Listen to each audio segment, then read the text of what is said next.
Yeah, next, see, fall of 2021, it will have been 30 years that I've been in the Finding group. So, Unbelievable. yeah. Tell me about this collaboration that you have with Wayne Coyne. You know, you two together with Michael Yeah. and a litany of great, as you would call them, friends, I think, over the years.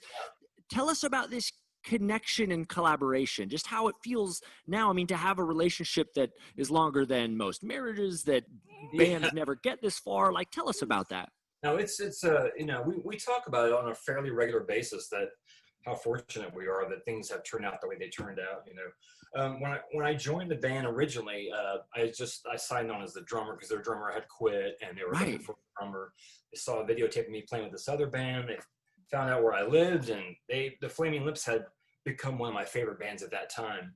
And all of a sudden, Wayne Coyne and Michael Ivins show up at your house, and they ask you to go up to Oklahoma City from Norman. Norman's about 20 miles from Oklahoma City, and go jam. And so that was it. So I joined as the drummer in the fall of 1991. And Wayne and I figured out pretty quickly that we had similar upbringings. He's 8 years older than me, but he's got Wow. 4 older siblings. I had 3 older siblings, and we just had very similar growing up experiences, and we had this connection through, I don't know, classic rock and all the 60s and 70s stuff.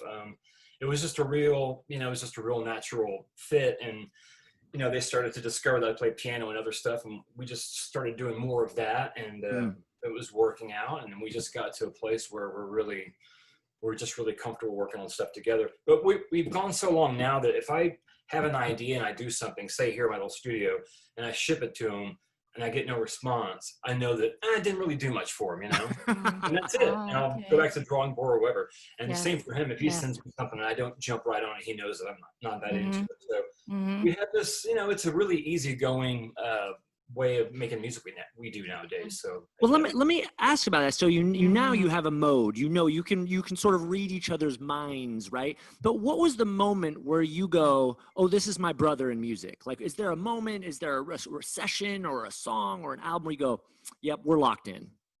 Well, I guess early on, there was a song I had, and it ended up being called "Chewing the Apple of Your Eye." It's on the Transmissions from the Satellite Heart. That's the Oh, first record. rad. Yeah. And I just kind of played it for him. This was like the summer of '92. And, I was worried because you have that joke, like, what's the last thing the drummer said to the band? What? Hey, guys, I've got a new song. So a little like that, but Badoom. yeah, exactly. So, I kind of played it for him, and he seemed interested, and he came back with some lyrics that were even better than what I had. And that was the first time I really felt like, man, we might have some kind of connection here. And then the next big thing was when we started working on the soft bulletin stuff. There were just so many of these moments of, it was just like, wow, he's thinking that. And we went through a period where we were trading 4-track recordings back and forth. People used to use 4-track cassette recorders to make your demos on before MP3s and computers, for the youngsters out there. Yes, that's right. So, We're yeah, old school. We get it. We're hip. We're cool. exactly.